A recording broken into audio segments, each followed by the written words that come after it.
Halo, kali ini kita akan coba melakukan sebuah perenungan. Ini bukan sekedar tentang sebuah program pemerintah, tapi tentang sebuah kesempatan. Ya, sebuah kesempatan emas untuk membangun fondasi kepercayaan bangsa lewat sebuah inisiatif yang sangat mendasar, program makan bergizi gratis.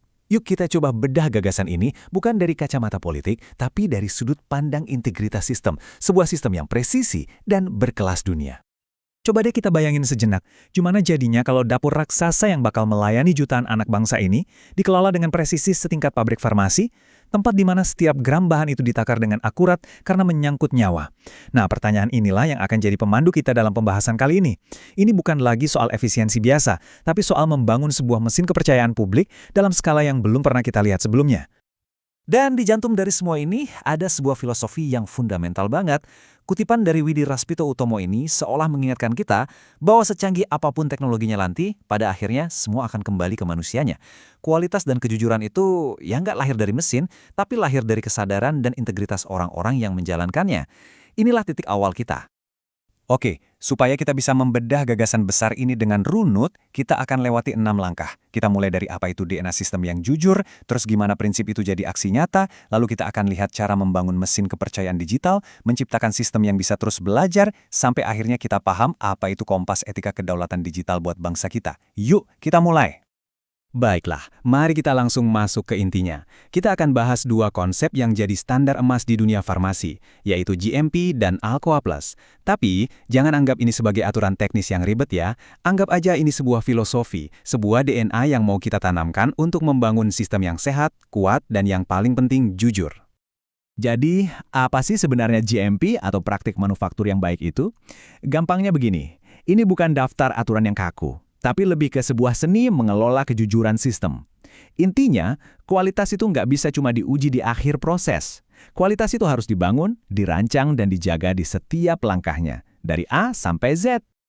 Nah, kalau GMP itu kita ibaratkan sebagai tubuh dari sistem mutu, maka Alcoa Plus ini adalah DNA-nya. Betul, DNA-nya.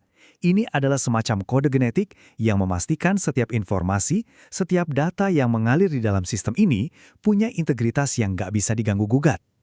Tanpa DNA yang sehat, sistem sebagus apapun pasti akan rapuh. 9 prinsip ini pada dasarnya adalah resep untuk menciptakan data yang jujur.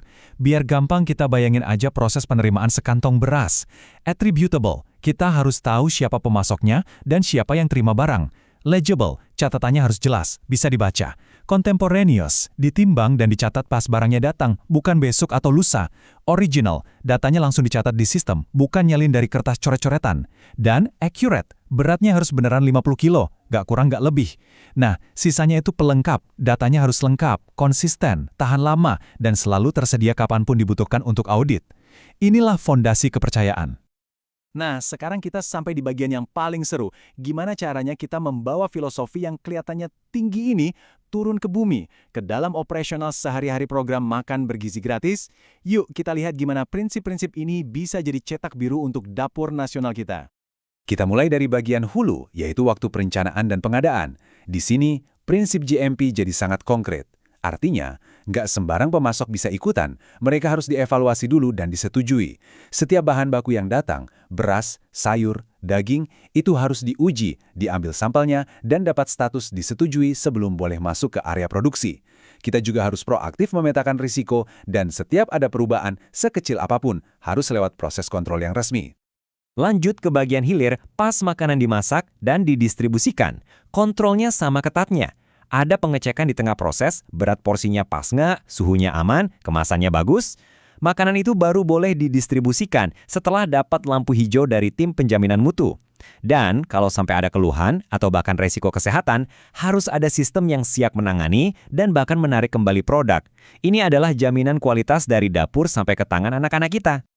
Tentu saja, sistem sebesar ini nggak akan bisa jalan tanpa mesin yang kuat di belakangnya. Tapi mesin di sini bukan cuma soal teknologi loh. Ini adalah perpaduan antara infrastruktur digital yang canggih dan, yang nggak kalah penting, manusia yang sadar akan tanggung jawabnya. Mari kita bedah komponen-komponennya.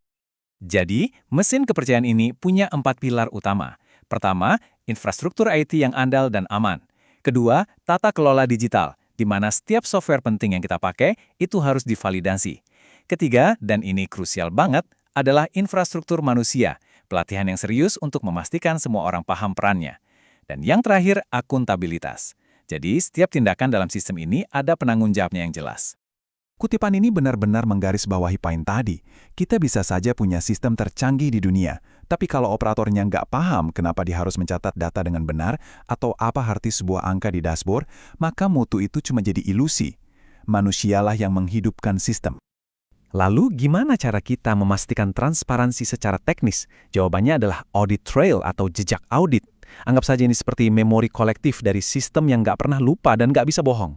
Setiap klik, setiap input data, setiap persetujuan, semuanya direkam. Siapa yang melakukan, kapan, dan apa yang diubah. Inilah bukti digital tak terbantahkan yang jadi fondasi kepercayaan publik. Sebuah proyek raksasa seperti ini nggak boleh kita lihat sebagai proyek yang statis, yang sekali jadi lalu selesai. Justru sebaliknya, kita harus membangunnya sebagai sebuah organisme yang hidup, yang bisa belajar dari pengalamannya sendiri, dan terus jadi lebih baik seiring waktu. Kerangkanya itu pakai siklus yang disebut PDCA. Plan, Do, Check, Act. Rencanakan, lakukan, periksa, dan tindak lanjuti. Ini sebuah lingkaran yang nggak ada akhirnya. Kita buat tujuan, kita laksanakan, kita pantau hasilnya lewat data, lalu kita pakai data itu untuk perbaikan di siklus berikutnya. Sistem ini dirancang untuk terus berevolusi. Nah, slide ini menunjukkan perbedaan pola pikir yang sangat penting. Proyek biasa itu kalau ada masalah dianggapnya kegagalan. Tapi di sistem yang hidup, sebuah penyimpangan itu justru dianggap data. Sebuah peluang untuk belajar. Lewat proses yang namanya CAPA atau tindakan korektif dan pencegahan, kita bukan cuma benerin kesalahan, tapi juga mencegahnya terulang lagi. Jadi ini bukan proyek yang selesai, ini komitmen jangka panjang. Sekarang, mari kita coba zoom out sedikit. Kita lihat gambaran besarnya, kenapa sih semua ini penting? Kenapa kita harus repot-repot membangun sistem sekompleks ini? Karena ini bukan cuma soal makanan, ini tentang membangun sesuatu yang jauh lebih fundamental bagi masa depan bangsa kita. Kutipan ini benar-benar menyatukan benang merahnya antara hal yang teknis dan hal yang moral. Cara kita mengelola data di program ini nantinya akan jadi cerminan dari integritas kita sebagai sebuah bangsa yang sedang menjalankan amanah.